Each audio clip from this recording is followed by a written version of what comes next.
அல்லேலூயா. காலைவேளை வந்து ஒவ்வொருவரையும் ஆண்டவர் இயேசுவின் நாமத்தினாலே வாழ்த்தி வரவேற்க இந்த மாதத்துக்கென்று கர்த்தர் கொடுத்த வாக்கு தத்தமானது எஸ்தருடைய புஸ்தகம் 9ஆம் அதிகாரம் 1ஆம் வசனத்தை வாசிப்போம். எஸ்தருடைய புஸ்தகம் 9ஆம் அதிகாரம் 1ஆம் வசனத்தை வாசிக்கலாம். ராஜாவின் வார்த்தையின்படியும் அவருடைய கட்டளையின்படியும் செய்கிறதற்கு ஆதார் மாதம் என்கிற 12ஆம் மாதம் 13ஆம் தேதியிலே யூதனின் பகைஞர் அவர்களை மேற்கொள்ளலாம் என்று நம்பினார்களே. கவனிங்க, அந்த நாளில் தானே யூதரானவர்கள் தங்கள் பகைஞரை மேற்கொள்ளும்படிக்கு காரியம் மாறுதலாய் முடிந்தது. ஹல்லேலூயா, ஹல்லேலூயா. காரியம் மாறுதலாய் முடிந்தது. எப்படியா?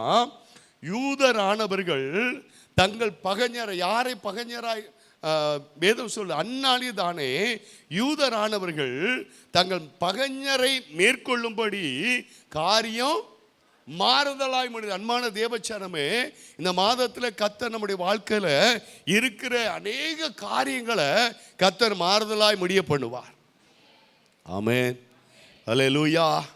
1ஆம் தேதி அதை சற்று வித்தியாசமாக இஸ்ரவேல் ஜனங்கள் 400 வருஷம் அடிமைப்பட்டிருந்தாலும் தேவன் நோக்கி முறையிட்டார்கள். அந்த சத்தம் தேவ சமூகத்தில் போய் எட்டின போது கர்த்தர் அவளை ஒரே நாள் இரவிலே எய்த்திலுக்குதான ராஜ அரண்மனையிலிருந்து அடிமையானுடைய பிள்ளைகளுடைய தலைச்சான்களையும் மிருகச்சீவங்களை முதற் பலனை அழித்து போட்ட போது அவளுக்கு ஒரு விடுதலை அதிகாலை வந்ததுன்னு சொல்லி காலையில் தியானிக்க கர்த்தர் உதவி செய்தார்.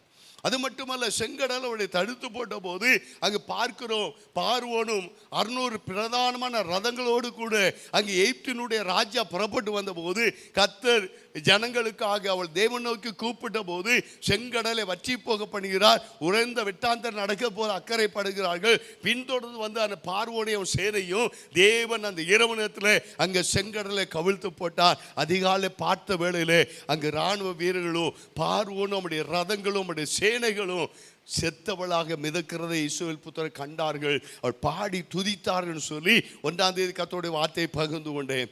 கர்த்தர் நோக்கி முறையிட்ட போது, தேவனை கூப்பிட்ட போது, அவருடைய கூப்பிடுறது கர்த்தர் செவி கொடுத்தா அவருடைய காரியங்கள் மாறுதலாய் முடிந்ததுன்னு சொல்லி 1ஆம் தேதி தேவனுடைய வார்த்தையை பகிர்ந்து கொள்ள தேவன் உதவி செய்து. அந்த கால வேளையிலும் அன்பான தேவச்சனமே, யாருடைய வாழ்க்கையில் காரியம் மாறுதலாய் முடியும்? எல்லாருக்கும் அல்ல. எல்லாரோட வாழ்க்கையிலும் போன மாதம் நடந்த மாதிரி, முந்தின மாதம் நடந்த மாதிரி இந்த மாதம் நிச்சயமாக நடக்கும். எப்படி இருந்தீங்களோ அப்படிதான் இருப்பீங்க. யாருக்கு அந்த பகைஞர்கள் வெட்கப்படும்படி, பகைஞர்கள் பயப்படும்படி தேவன் யாருக்கு கிரியை செய்வார்? யாருக்கு கிரியை செய்வார்? அவருடைய வாழ்க்கையில் தான் காரியம் மாறுதலாக முடியும். யாருடைய வாழ்க்கையில் காரியம் மாறுதலாக முடியுமாம்? எடுத்துக்கொள்ளுங்க, ஆதியாகமத்தின் புத்தகம் 32ஆம் அதிகாரம் 9ஆம் வசனத்திலிருந்து வாசிப்போம். ஆதியாகமம் 32ஆம் அதிகாரம் 9ஆம் வசனத்திலிருந்து வாசிப்போம். பின்பு யாக்கோபு, என் தகப்பனாகிய ஆபிரகாமின் தேவனும் என் தகப்பனாகிய ஈசாக்கின் தேவனுமாய் இருக்கிறவரே, உன் தேசத்துக்கும் உன் இனத்தார்த்துக்கும் திரும்பி போ, உனக்கு நன்மை செய்வேன் என்று என்னுடனே சொல்லியிருக்க கர்த்தாவே, அடியனுக்கு தேவரை காண்பித்த எல்லா தயவுக்கும் எல்லா சத்தியத்துக்கும் நான் எவ்வளவேனும் பாத்திரன் அல்ல. நான் கோலும் கையுமா இந்த யோர்தானை கடந்து போனேன். இப்பொழுது இவ்விரண்டு பரிவாரங்களை உடையவனானேன். என் சகோதரன் ஏசாவின் கைக்கு என்னை தப்புவியும். அவன் வந்து என்னையும் பிள்ளைகளையும் தாய்மார்களையும் முறியடிப்பான் என்று அவனுக்கு பயந்திருக்கிறேன் என்றான். பாருங்க, இங்கே யாக்கோபுக்கு கர்த்தர் ஏற்கனவே வாக்குத்தத்தம் கொடுத்திருக்கிறார். ஆமென். கொடுத்தாரா இல்லையா? சத்தம் வரல. யாருக்கு என்ன கொடுத்தா, எனக்கு என்ன கொடுத்தா? நீங்களும் நானும் தேவனிடத்திலிருந்து வாக்குத்தத்தத்தை பெற்றிருக்கிறோம். ஆமென். பெற்றிருக்கீங்களா இல்லையா? ஆமென். என்ன வாக்குத்தத்தம் பெற்றீங்கன்னு கேட்டால் வாய் வராது. எல்லாத்துக்கும் ஆமேன் போட்டுருவோம், அப்படிதானே? எனக்கு கர்த்தர் வாக்கு பண்ணார். ஊழியத்துக்கு அழைத்த போது பயப்படாதே, அவன் கூட இருக்கிற வலது கரத்தை பிடித்து உன்னை துணை. எல்லாருக்கும் தெரிந்த வசனம் தான். இன்னொரு வசனத்தை கொடுத்தா உன்னை மனுஷனை பிடிக்கிறவளா மாற்றுவே சொல்லி என்னை கர்த்தர் ஊழியத்துக்கு அழைத்து வாக்குத்தத்தம் கொடுத்திருக்கிறார். அழைக்கப்பட்ட பிறகு ஒரு நாள் 3 நாள் உபவாசம் பண்ணி ஜெபித்த போது அழகாய் கர்த்தர் வாக்குத்தத்தம் பண்ணார். பாகாலுக்கு முழங்கால் படி இருக்க முழங்கால்களையும் அவன் பாதங்களை முத்தம் செய்ய வாய்களை முடிய 7000 எனக்காக மீதியாக இஸ்ரவேல் வைத்தேன்னு சொல்லி கர்த்தர் வாக்குத்தத்தம் பண்ணினார். அன்பான தேவ சனமே, யாக்கோபுக்கு கர்த்தர் வாக்குத்தத்தம் கொடுக்கிறார். ஏசா சொல்றான், என் தகப்பனுடைய ஆசீர்வாதத்தை, அந்த முதற் பலனுக்குரிய ஆசீர்வாதத்தை, சேஷ்ட புத்திர பாகத்தை இந்த யாக்கோபு ஏமாத்தி வாங்கிட்டான். எங்க தகப்பன் மரிக்கும் காலம் வரும்போது இவனை நிச்சயமா நான் கொண்டு போடுவேன் சொல்லி அவன் சொன்னதை கேள்விப்பட்ட உடனே யாக்கோபு உயிருக்கு பயந்து தன் மாமனாகிய லாபான் வீட்டுக்கு ஓடி போறான். போற பாதையில இருட்டாகி விடுது, கல்ல தலையில் வச்சு படுத்திருக்கிறான். அங்கு தேவன் அவனோடு கூட தரிசனமாகிறார். வானத்துக்கு பூமிக்கு ஒரு ஏணி வைக்கப்படுது. தேவதோடு ஏறுவது இறங்குமான ஒரு தரிசனத்தை பார்க்கிறான். அதுக்கு மேல கர்த்தர் இருக்கிறார். கர்த்தர் அவனோடு சொல்றார், நீ படுத்திருக்கிற பூமி உனக்கும் சந்ததிக்கும் தருவேன். நீ போகிற இடத்துல உன்னை காப்பேன். உன் தகப்பனை விட்டு திரும்பி வர பண்ணுவேன். நான் உனக்கு சொன்னதை செய்யும் அளவும் கைவிட மாட்டேன். இவ்வளவு பெரிய வாக்குத்தத்தத்தோடு தான் மாமா வீட்டுக்கு போறான். அங்க போனா மாமா எவ்வளோ ஏமாத்துற, 10 முறை சம்பளத்தை மாத்துற, ஆனா அவன் ஆசீர்வாதத்தை தடுக்க முடியல. இப்ப கர்த்தர் அவனோடு பேசுற, உன் தகப்பன் வீட்டுக்கு போ, நான் உன் கூட இருப்பேன், நான் உன்னை ஆசீர்வதிப்பேன், திரளா பெருக பண்ணுவேன், நான் ஆபிரகாம் ஈசாக்கு யாக்கோபின் ஆபிரகாம் ஈசாக்கின் தேவன் சொல்லி அவனை அவர் தான் புறப்பட்டு போக சொல்றாருங்க. இவ்வளோ வாக்குத்தத்தம் பெற்ற யாக்கோபு இப்போ ஒரு இடத்துக்கு வந்துட்டான். யாப்போக்கு இங்கே ஆற்றை கடந்து போகும்போது அவனுக்கு செய்தி வருகிறது, நீ வருகிற செய்தியை கேள்விப்பட்டு உன் சகோதரன் ஏசா 400 பேரோட வர்றான். 20 வருஷத்துக்கு முன்னே இவனுக்கு ஒரு பயம் இருந்துச்சு. ஏசா என்னைக்காவது என்னை பார்த்தா என்ன பண்ணிடுவான்? கொஞ்சம் பேசுங்க. என்ன பண்ணுவான்? கொன்று போடுவேன்னு சொல்லியிருக்கான். என்னைக்குனாலும் என் கையில் நீ மாற்ற அன்னைக்கு நீ செத்துருவ. இப்போ ஏசா 400 பேரோட வர்றான்னு வாக்குத்தத்தம் இருக்கிறது. தேவன் தரிசனமா, நல்லா தெரிந்து கொள்ளுங்க, தேவனே தரிசனமாகிறார் அவனுக்கு. இவ்வளவு வாக்குத்தத்தம் பெறான். தேவனே அவனை போட பேச, நீ போ தகப்பன் வீட்டுக்கு, நான் கூட இருப்பேன், உன்னை ஆசீர்வதிப்பேன், தொல்லா பெருகப்படும். இவ்வளவு வாக்குத்தத்தம் பெற்றாலும் ஏசா வாரானவனே பயம் வந்துச்சு. ஹல்லேலூயா, சத்தமா சொல்லுங்க. நம்முடைய வாழ்க்கையிலும் என்னதான் ஊழியக்காரருடைய வாசனம் உனக்கு நேராக வந்தாலும், அது எனக்கு தான் ஆண்டவர் பேசினா சொன்னாலும், பிரத்யேகமாக நீ ஜெபிக்கும்போது ஆண்டவர் வாக்குத்தத்தம் கொடுத்தாலும், சில பிரச்சனை நீ வந்துட்டா நம்ம என்ன பண்ணுவோம்? பயந்துருவோம். ஆமே இல்லையோ? நீங்களாம் பயப்பட மாட்டீங்களோ? தைரியசாலியோ? எல்லாம் நாங்கள் பார்த்துருவோம் பாஸ்டர், ஒண்டி கொண்டு எத்தனை பேர் வரட்டும், நாங்கள் சிம்சோன் மாதிரி தாடை எலும்பெடுத்து 1000 பேரை கொண்டு, அப்படி இல்லைல்ல. பாருங்க, பயப்படுறான். என்ன செய்தான்? நல்லா தெரிந்து கொள் தேவச்சனமே, வாக்குத்தத்தத்தின் சந்ததி தான் நீங்களும் நானும். ஆனால் சில நேரங்களில் சில பிரச்சனைகள் வரும்போது நீங்களும் நானும் கர்த்தர் காரியத்தை மாறுதலாக முடியப்படணும்னா நீங்களும் நானும் செய்ய வேண்டியது என்ன தெரியுமா? அங்கே வேதம் அழகாய் அதே அதிகாரத்தை நீங்கள் பின்னால் பார்த்தீங்கன்னா 32ஆம் அதிகாரம் 22ஆம் வசனத்திலிருந்து வாசிங்க. ராத்திரியில் எழுந்திருந்து பாரிகளையும்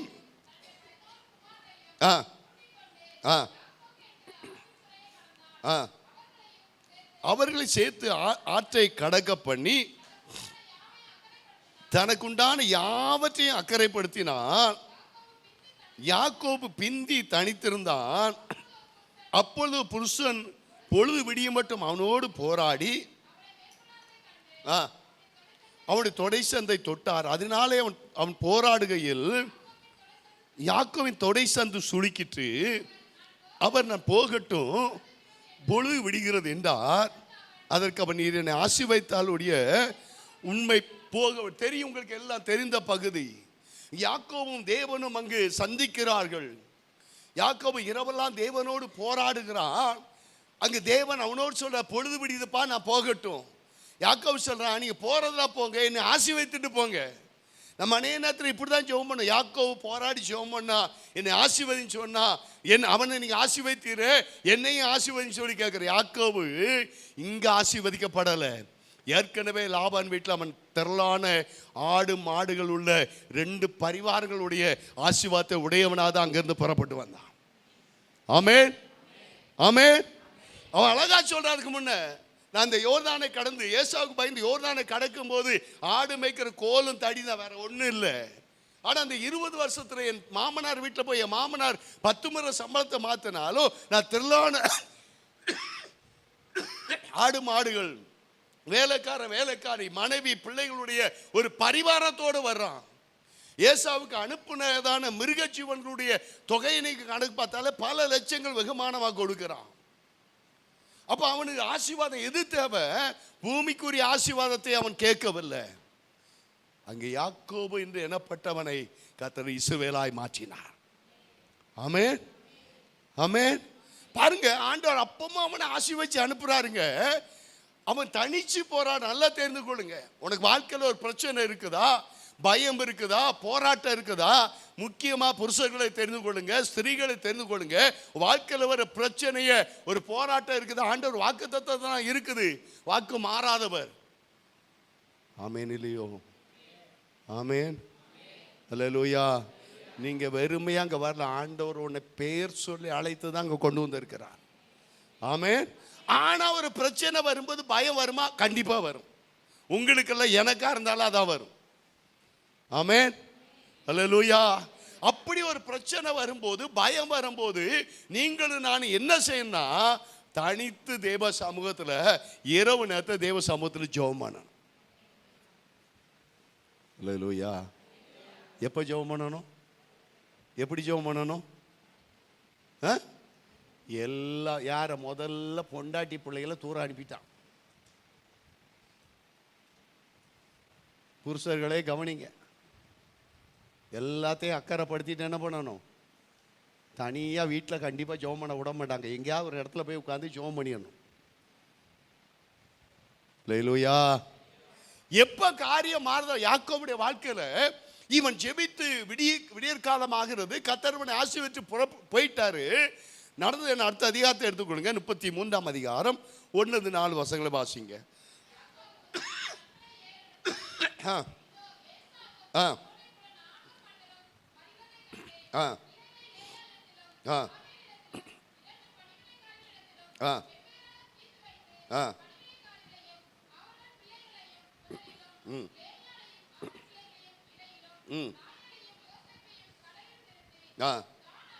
நல்ல கவனிங்க. தான் அவளுக்கு முன்பாக நடந்து போய் 7 விசை தரை மட்டும் குனிந்து வணங்கி தன் சகோதரர்கிட்ட போய் சேர்ந்தான். அப்போது ஏசா எதிர்கொண்டு ஓடி வந்து அவனை தழுவி அவன் கழுத்தை கட்டி கொண்டு அவனை முத்தம் செய்தான். இருவரும் அழுதார்கள். அல்லேலூயா, அல்லேலூயா. 20 வருஷம் இந்த பயம், 20 வருஷம் யாக்கோபுக்குள்ளா இந்த பயம், ஏசாவுக்குள்ளா இருந்த அந்த சகோதரனா யாக்கோபை கொலை செய்யணுங்கிற எண்ணம் எப்போ மாறிச்சு? அந்த பயம் எப்போ மாறிச்சுன்னா, ஒரு இரவு தனித்து யாக்கோபு போராடி ஜெபம் பண்ண போது கர்த்தர் காரியத்தை மாறுதலாக முடிய பண்ணார். அல்லேலூயா. அதனால சங்கீதம் 30ஆம் சங்கீதம் 5ஆம் வசனத்துடைய பின்பகுதி சொல்கிறது, சாயங்காலத்தில் அழுகை தங்கும், காலையில் களிப்பு உண்டாகும். அல்லேலூயா. எப்போ காரியம் மாறுதலாக முடியும்? நீ சாயங்காலத்தில் அழுதுகிட்டு இருக்கலாம், பயந்துகிட்டு இருக்கலாம். நான் உனக்கு தைரியமா சொல்றேன், அன்பான சகோதரனே, அன்பான சகோதரிய, உன் வாழ்க்கையில் காரியம் மாற முடியுமா? பிரச்சனை நிறைய இருக்குதா? ஒன்றை தெரிஞ்சுக்க, எல்லாவற்றையும் அக்கறைப்படுத்தினா. மிருக ஜீவன்கள், வேலைக்கார, மனைவி, பிள்ளைகள் எல்லாவற்றையும் அக்கறைப்படுத்தி விட்டு தனிச்சு தேவனும் அவனும் போராடின போது, ஒரு இரவெல்லாம் போராடின போது அவனுக்கு பயந்த காரியத்தில் கர்த்தர் சமாதானத்தை கொடுத்தார். ஆமென். நான் திரும்ப சொல்றேன், 2 மாசம் அவனுக்கு எப்படி இருந்தா அப்படிதான் 3ஆம் மாசமும் இருக்கும். எப்போ மாற்றம் வரும் தெரியுமா? தனித்து நீ போராடி தேவ சமூகத்தில் ஜெபிப்பா என்று சொன்னா கர்த்தர் நிச்சயமா இந்த மாதத்தில் குறித்த நாளிலே கர்த்தர் காரியத்தை மாறுதலாய் முடிய பண்ணுவார். அல்லேலூயா. 2வது எப்போ காரியம் மாறுதலாய் முடியும் தெரியுமா? எடுத்துக்கொள்ளுங்க. அப்போஸ்தலர் பொதுவான நிருபம் 12ஆம் அதிகாரம் 1ஆம் வசனத்திலிருந்து வாசிப்போம். அக்காலத்திலே ஏரோது ராஜா சபையில் சிலரை துன்பப்படுத்த தொடங்கி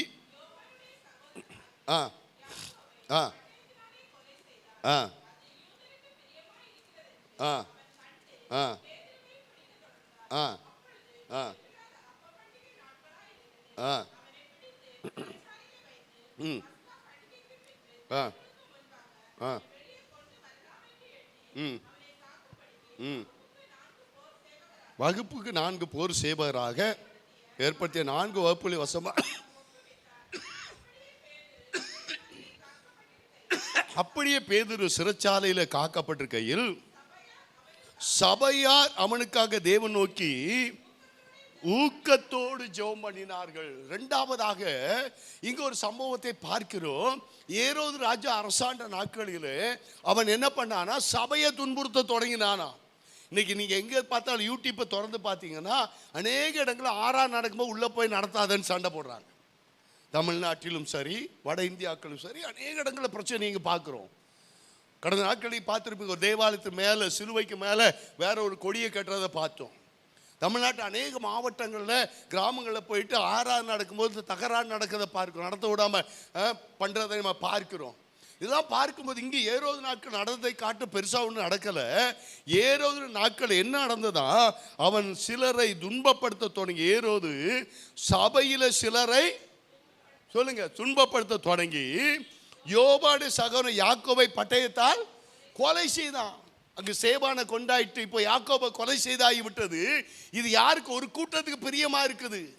நீ சபையை துன்புறுத்தினா ஒரு கூட்டத்துக்கு சந்தோஷமா இருக்குது. சபை நடத்த விடாம பண்ணிட்டோம், அந்த பாஸ்டர் அடிச்சிட்டோம், அந்த சபையில் குழப்பம் உண்டாக்கிட்டோம்னா ஒரு கூட்டத்துக்கு சந்தோஷமா இருக்குது. அன்பான தேவசமயம் எல்லாம் நீங்க யூடியூப்ல பார்த்துக்கிட்டு இருக்கீங்க. ஆனால் அங்கே பார்க்கிறோம், சபையை துன்புறுத்தின வேளையில் அடுத்த ஒரு ஆளை லக்கா வைக்கிறாங்க. அங்கே பார்க்கிறோம் பேதுருவை லக்கா வைக்கிறாங்க. பேதுருவை பிடித்து சிறைச்சாலையில் அடைக்கிறாங்க.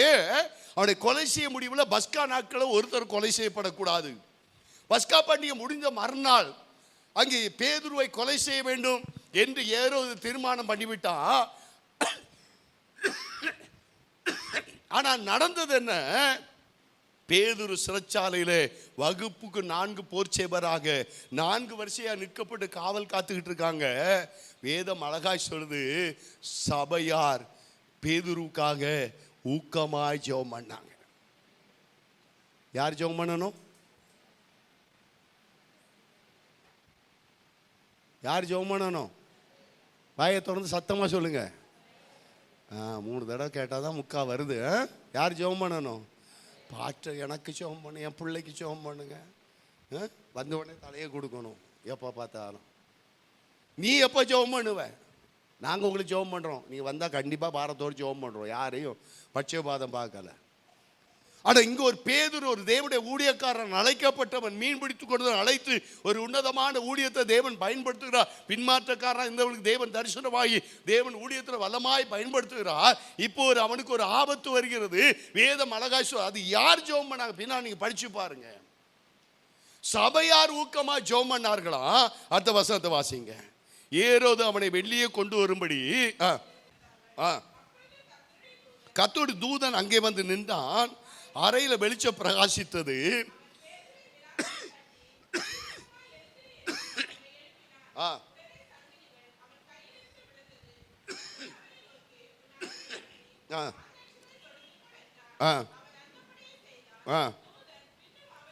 தூதன் பின்னும் அவனை நோக்கி, உன் வசத்தை போர்த்துக்கொண்டு என் பின்னே வாழ்ந்தான். அந்தபடி அவன் புறப்பட்டு அவன் பின் சென்று தூதனால் செய்யப்பட்டது மெய்யென்று அறியாமல். பாருங்க, நல்லா தெரிந்து கொள்ளுங்க. முதலாவது தனி ஜெபம் ஒரு மனுஷனுடைய பயத்தை மட்டுமல்ல, அவன் வாழ்க்கைக்கு தானே அந்த நெருக்கங்கள், அந்த பயங்கள், அந்த போராட்டம் நீங்கி கர்த்தர் காரியத்தை மாறலாம் முடிய பண்றார். அல்லேலூயா. இது யாக்கோபுன்னு நீங்க எடுத்துக்கொள்ளாதங்க. ஐயா, ஒரு யாக்கோபு எக்ஸாம்பிளா எடுக்க. சகோதரியா இருக்கிறியா? உன் வாழ்க்கையில் ஒரு பயம் இருக்குதா, ஒரு பிரச்சனை இருக்குதா, போராட்டத்தை முடிவு வரலையா, தனித்து அரவிட்ட பூட்டி ஜெபம் பண்ணு. ராத்திரி ஒரு நாள் ஒதுக்கி குடும்பமாக உட்காந்து ஜெபம் பண்ணுங்க. எல்லாம் தனித்து ஜெபம் பண்ணுங்க. கர்த்தர் நிச்சயமா காரியத்தை மாறுதலா முடிய பண்ணுவார். ஆமென். அல்லேலூயா. ரெண்டாவது பார்க்கிறோம், பேதுருவை சிறைச்சாலையில் காக்கப்பட்டிருக்கான். குறிப்பிட்ட நாள் வந்து விட்டது. அடுத்த நாள் பேதுருவை வெளியே கொண்டு வரணும். பஸ்கா முடிஞ்சு விட்டது. பேதுருவை ஏரோது கொலை செய்ய போறான். ஆனால் ஒன்று நடக்குது. சபையார் அவனுக்காய் ஊக்கமா ஜெபம் பண்ண உடனே அந்த சிறைச்சாலைக்குள்ளாக கர்த்தர் தம்முடைய தூதனை அனுப்பினார். அவ்வளவுதானா உற்சாகம்? அல்லேலூயா, அல்லேலூயா. தூதன் வந்து அவனை தட்டி எழுப்பி வெளியவான கதவுகள்லாம் திறக்குது. உங்களுக்கு தெரிந்த அடிக்கடி போதிக்கிற பகுதி தான். ஆனால் முக்கியமாக நான் வலியுறுத்தி சொல்ல விரும்புகிற காரியம் என்ன, அவன் நினைக்கிறான் கனவு காண்றவன் நினைக்கும் போது அங்கே நகரத்துடைய பிரதான வாசல் திறக்குது. 11 வசனத்தை பார்த்தீங்கன்னா, பேதுருக்கு தெளிவு வந்த போது ஏரோடைய கைக்கும்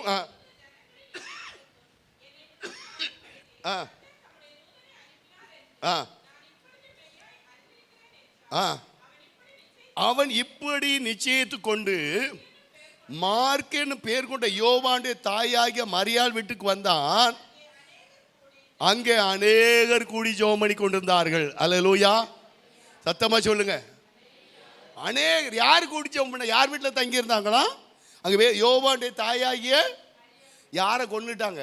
யோவானுடைய சகோதரனாகிய யாக்கோபை கொன்னாச்சு. அப்ப யாக்கோபுடைய தாய் யாரு? யாருன்னு எனக்கு என்ன தெரியும்? யாரு? மரியாள். தன் பிள்ளைய சாக கொடுத்துட்டாங்க. ஆனால் அநேக ஸ்திரீகளை கூப்பிட்டு வச்சு ஜெபம் பண்ணிக்கிட்டு இருக்கா. எப்போ ஜெபம் பண்றா?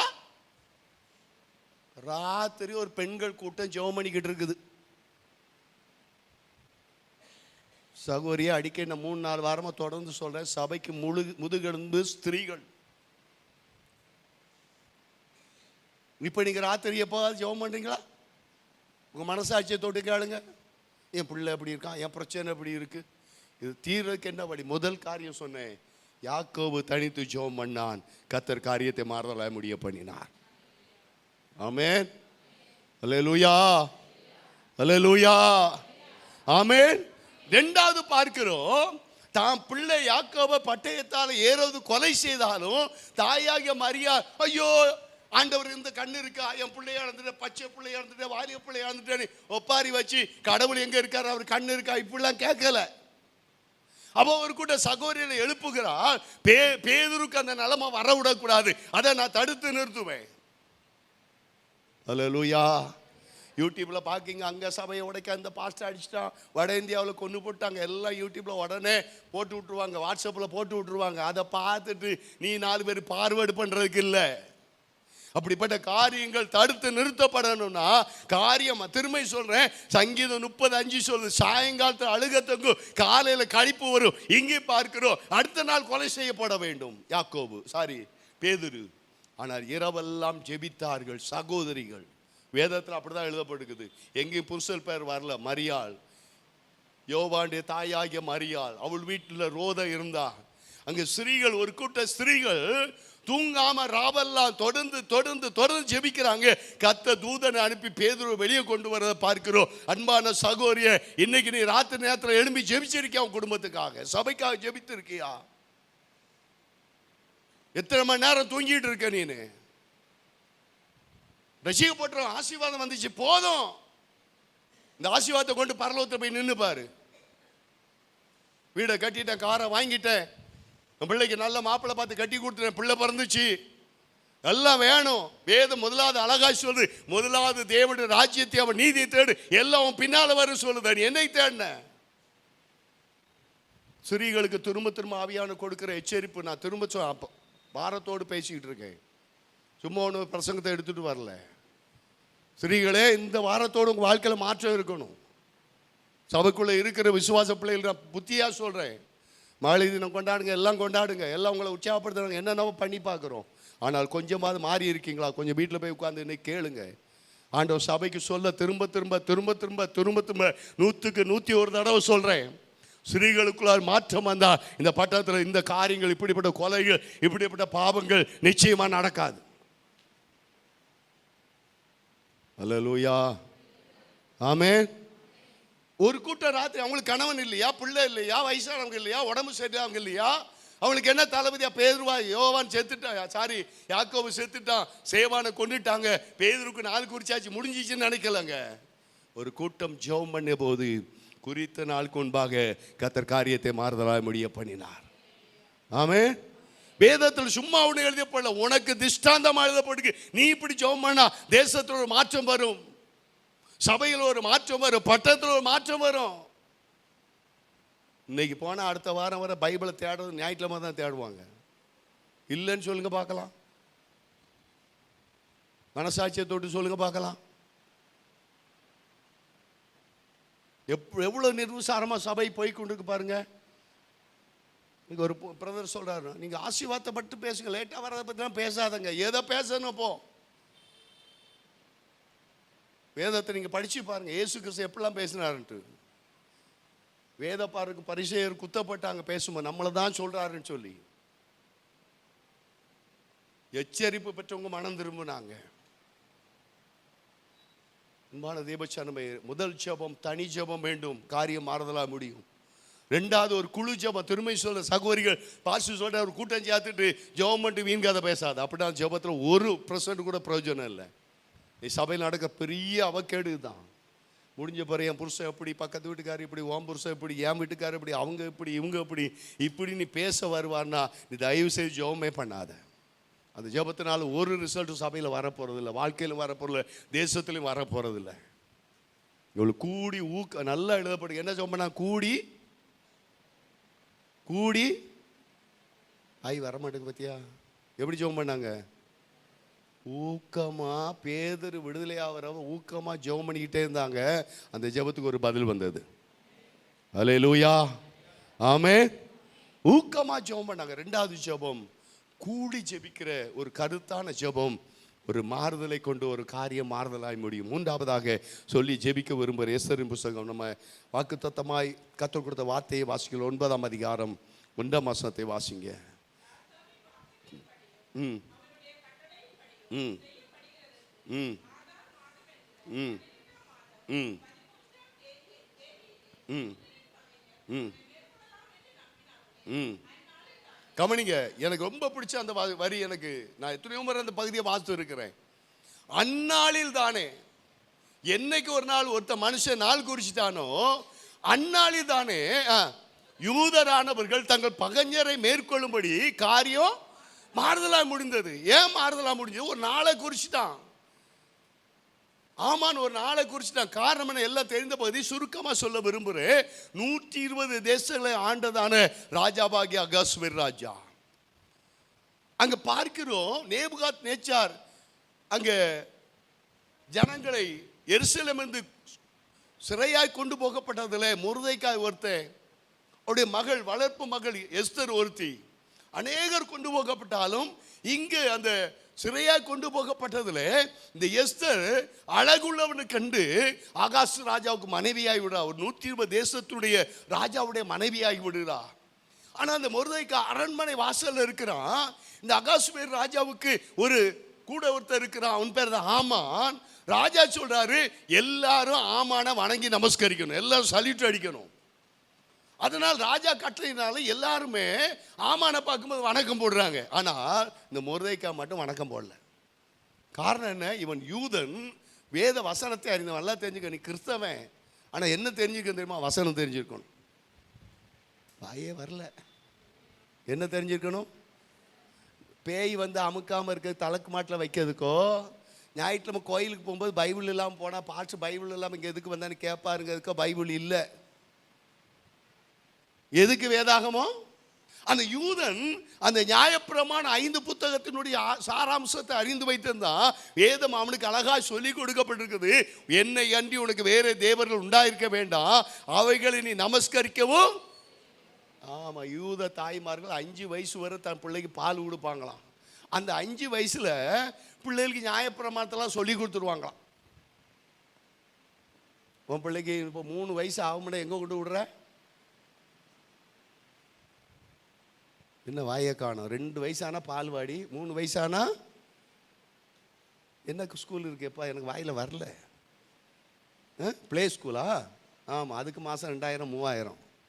நாங்கள் படிக்கும்போது 110 ரூபா எக்ஸாம் ஃபீஸ் கட்ட மாட்டாங்க.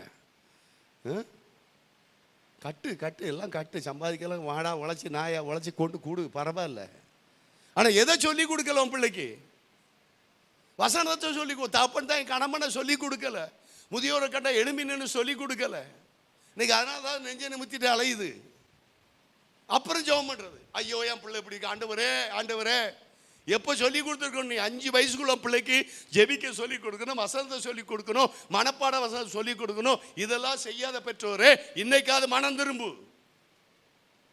பாருங்க, இவன் நியாயப்பிரமாணத்தை அறிந்ததுனால இவன் ஒருவேளை ராஜா கட்டளை போட்டிருந்தாலும், இவன் பெரிய அதிகாரியா இருந்தாலும் மொர்தெக்காய் அவனை நமஸ்கரிக்கவும் இல்லை, வணங்கவும் இல்லை. அதனால அவன் பார்க்குறான், இந்த ஒரு மொர்தெக்காய் இல்லை, இவன் யூதன், 120 தேசத்திற்கு முழு யூதர்களை கொல்லணும் ஒரே நாளை நியமிச்சான். ராஜாட்ட பெர்மிஷன் வாங்கினான். ஆதார் மாதமாகிய 12ஆம் தேதியில் 13ஆம் தேதி 120 தேசத்தில் இருக்கதான எல்லா யூதரையும் கொண்டு வரணும். அல்லேலூயா, ஆமென். ஒரு ராக்காலம் வருது. இப்போ கூட வந்துச்சு வட இந்தியாவில். நம்ம கடந்த நாளில் யூத் கேம்புக்கு போகும்போது அருமையான மகள் கிறிஸ்டினா என்ற ஒரு காரியத்தை சொல்லிட்டு வந்தாள். ஏதோ வட இந்தியாவில் ஒரு ஸ்டேட்டில் நீ வெளியரங்கமாக ஒரு ஹீலிங் பண்ணானா உன்னை ஜெயிலில் போட்டுருவாங்க. எந்த ஸ்டேட்டுமா? அசாமில். நீ போய் அங்கே பேய் ஓட்டுற, அது பேய் ஓடுற, இயேசு நாமத்தில் போகணும், பேய் ஓடிச்சுன்னா நீ இதை செய்து மத மாற்றம் பண்ணுறேன்னு அவனை போய் ஜெயிலில் போட்டுருவாங்க.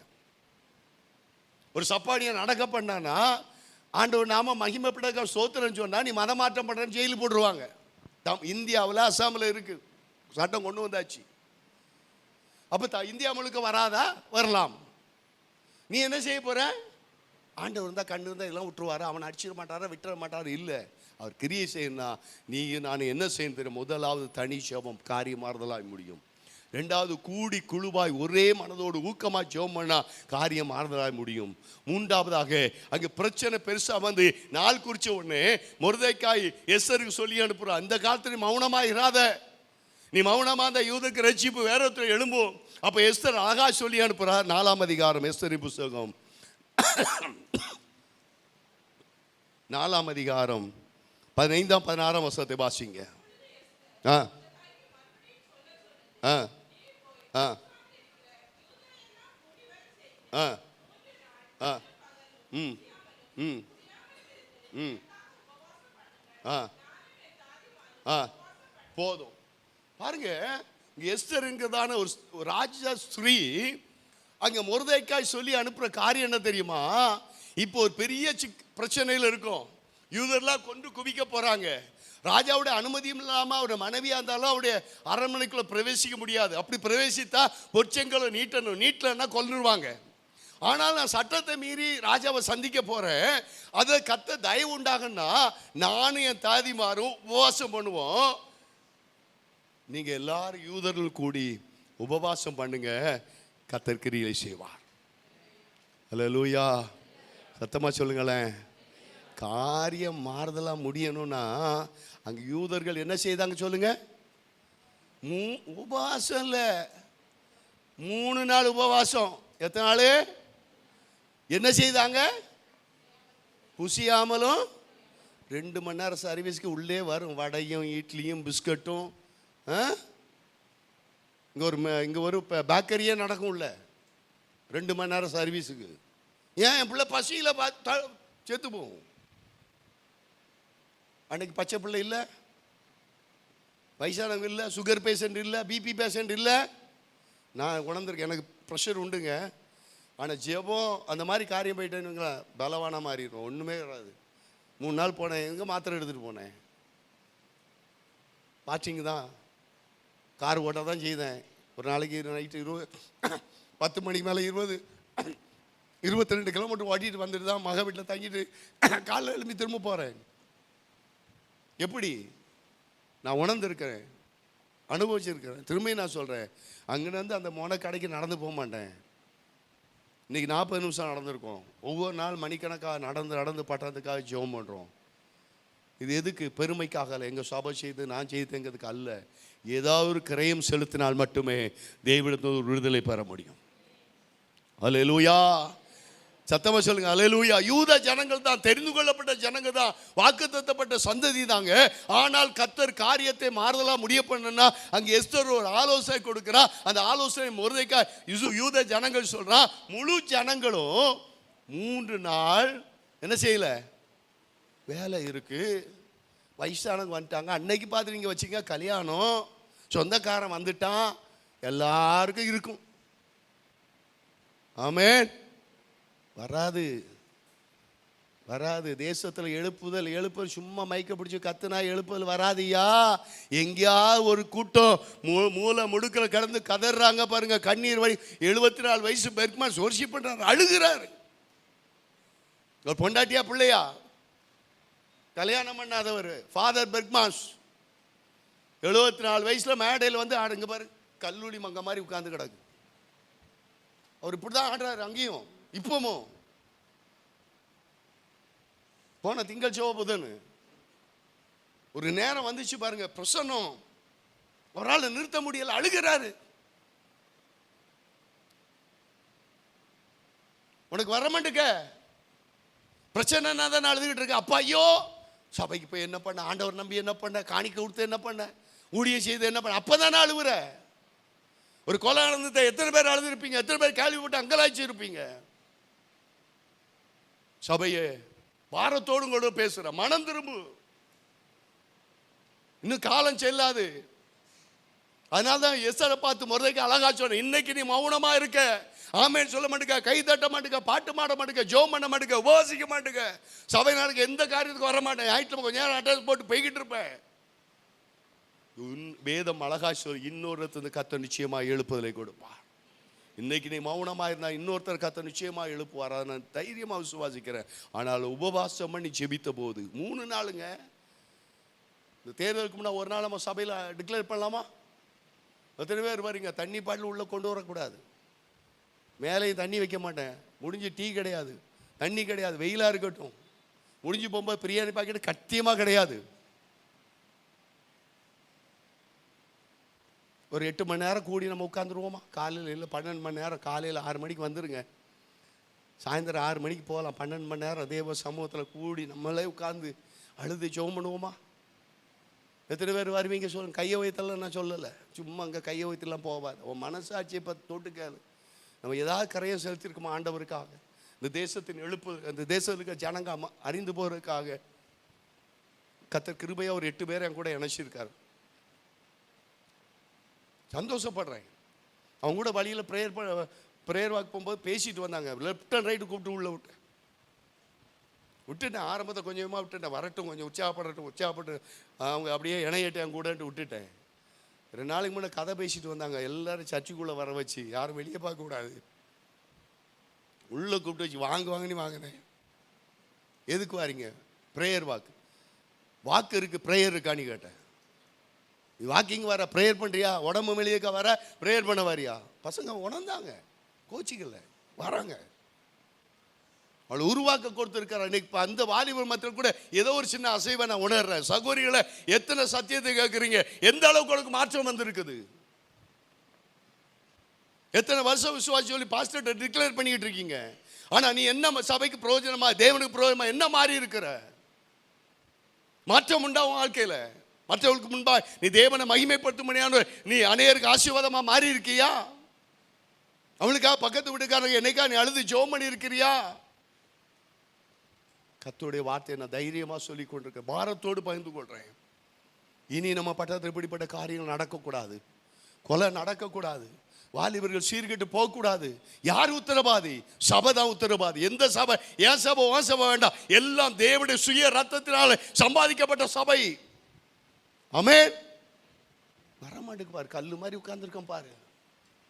நீ நான் அதில் கர்த்தர் மூளைக்கல்லா வச்சிருக்காருங்க. நீ நான் இன்னைக்கு கரையும் செலுத்தாமல் சௌகரியமாக சேர் இருக்குது, ஃபேன் இருக்குது, இன்னும் ஏசி மட்டும் போட்டால் இன்னும் கொஞ்சம் நல்லா இருக்கும், போடலாம், எல்லாம் உங்களுக்கு வசதி பண்ண. ஆனால் நீ தேவ சம்மத சில கரையும் செலுத்தணுமே. தேர்தலுக்கு முன்னே ஒரு நாள் நான் கண்டிப்பாக டிக்ளேர் பண்ணுவேன். ஜோம் பண்ணிக்கிட்டு இருக்கேன். ப்ரேயர் வாக்கு முடிஞ்சோடனே தேவ சமூகத்தில் உட்காந்து ஜோம் பண்ணுவேன். லீவுனால எக்ஸாம்னால எனக்கு தெரியாது, கர்த்தர் சொல்கிற நாளில் வைப்பேன். கேட்குத காதுள்ள கேட்க கடவன். கண்டிப்பாக 6 மணிலேருந்து ஈவினிங் 6 மணி வரை எந்த ஊழியக்காரர் வர்றார், யார் வந்து நடத்துவா? யாரும் இல்லை, கர்த்தர் தான் நமக்கு நடத்துவார். அவங்களை கொண்டு தான் கர்த்தர் தேசத்தில் மாற்றத்தை கொடுப்பார், பட்டணத்தில் மாற்றத்தை கொடுப்பார். அவங்க வாழ்க்கை நிச்சயமாக ஒரு நன்மையும் கர்த்தர் நிச்சயமாக கொடுப்பார், நான் நம்புகிறேன். ஆனால் நீ முக்கியமாக சொல்கிற எஸ்தர் ஒரு காரியத்தை சொன்னா, அங்கே யாக்கோபுடைய தாய் தன் பிள்ளை இழந்தாலும் ஒரு கூட்டத்தை ராவெல்லாம் கூட்டி வச்சு அம்மன், நீ அப்படியே இழந்து போயிருக்கிற, உன் பிள்ளையே இழந்துட்ட, ஆனால் உனக்கு ஜெபிக்க மனசு வரலையே. எழுந்திருப்போமா, எழுந்திருப்போமா, கண்ணீரோடு தேவனுடைய இருதயத்தை அங்கலாய்ப்பு உங்களோடு பகிர்ந்துக்கிட்டு இருக்கேன். தானியேல் போல ஜெபித்திடும் தாசர் பலர் மறைந்தார், தானியே போல ஜெபித்திடும்.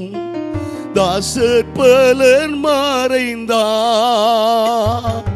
தீரப்பின் வாசலில் நிற்கும் சீலர் தூங்கி களைத்து போனார். தீரப்பின் வாசலில் நிற்கும் சீலர் தூங்கி களைத்து போனார். பாவம் பெருகுதே பாரும் பரன் இயேசுவே, அடியும் அனுகூலம் அதையும் ரட்சிக்கவே, அடியும் அனுகூலம் அதையும் ரட்சிக்கவே. திறப்பின் வாசல் செபித்த அநேகர் தூங்கி போயிட்டாங்க. புத்தி இல்லாத ஸ்திரீகளை போல தூங்கிட்டாங்க. புத்தி உள்ளவள் மட்டும்தான் ஆயத்தமா இருந்தாங்க. அவங்க தான் அந்த வீட்டுக்குள் பிரவேசித்தாங்க. கதவு அடைக்கப்பட்டது. ஒரு நாள் நீ திறப்பல நின்ன, ஒரு நாள் கத்தர்க்கா வைராக்கியமா இருந்தது உண்மைதான். இன்னைக்கு நீ தூங்கி கொண்டிருக்கிறிய, மணவாளன் வந்துட்டா நீ கைவிடப்பட்டிருவிய. சபையே, ஆதி அன்புக்கு திரும்ப மாட்டாயா? இருதயத்தில் கை வச்சு கேளுங்க, ஆண்டவரே என் உள்ளத்துல ஆதி அன்பை தாங்கப்பா, என்னை பின்வாங்கப்படுற எல்லா காரியங்களும் என்னை விட்டு விலகட்டும் சொல்லி கேட்போமா? ஆசீர்வதிக்கப்பட்ட அந்த 3வது மாதத்துக்கு ஸ்தோத்திரம். அந்நாளில் தானே யூதர்கள் தங்கள் பகைஞரை மேற்கொள்ளும்படி காரியம் மாறுதலாம் முடிஞ்சதப்பா. இன்னைக்கு நாங்க ஜெபிக்காவிட்டா காரியம் மாறுதலாம் முடியாது ஆண்டவரே. இது எங்களுக்கு ஒரு தேவ கிருபையா தந்துக்க நாட்கள்ல ஒரு நாள் எங்க சபையா நாங்கள் உபவாசம் பண்ணி ஜெபிக்க, கூடி நாங்கள் ஜெபிக்க, தனித்து ஜெபிக்க, ஒரு ஜெப நாளை ஆயத்தப்படுத்தும் பொழுது எங்களை அர்ப்பணிக்க, குடும்பமா அர்ப்பணிக்க, புசியாமலும் குடியாமலும் யூத ஜனங்கள் 3 நாள் உபவாசம் பண்ணாங்கப்பா. நாங்கள் ஒரு நாள் இல்லை, அதில் பாதி நாள் உபவாசம் பண்ண அர்ப்பணிக்கிறோம். சபையில் ஜனங்களுக்கு அந்த உணர்வை தாங்க, அர்ப்பணிப்பை தாங்க. நிச்சயமாக கத்த ஒரு பெரிய மாற்றத்தை இந்த பட்டத்தில் ஜெபத்துக்கு மேலே ஜெப நாட்களுக்கு பிறகு நீ கட்டையிட போறீங்க. தனிப்பட்ட வாழ்க்கையில் கட்டையிட போறீங்க, சபையில் கொடுக்க போறீங்க, பட்டத்தில் கட்டையிட போறீங்க, தேசத்தில் கொடுக்க போறீங்கப்பா. கொடானு கோடி ஸ்தோத்திரங்களை செலுத்துகிறோம். 6 நாள் பங்கு பெற்ற ஒவ்வொரு கத்தோடைய பிள்ளைகளையும் பிதா குமாரன் பரிசுத்தாவின் நாமத்தில் ஆசீர்வதிக்கிறோம். தடைப்பட்ட பிள்ளைகள் மேலே நம்முடைய கிருபை இருக்கட்டும். எல்லா துதி, எல்லா கானம், எல்லா மகிமை உண்டாகட்டும். இரட்சகர் இயேசுவின் நாமத்தில் ஜெபிக்கிறோம். ஜெபம் கேளும் ஜீவனுள்ள எங்கள் நல்ல பிதாவே, ஆமென்.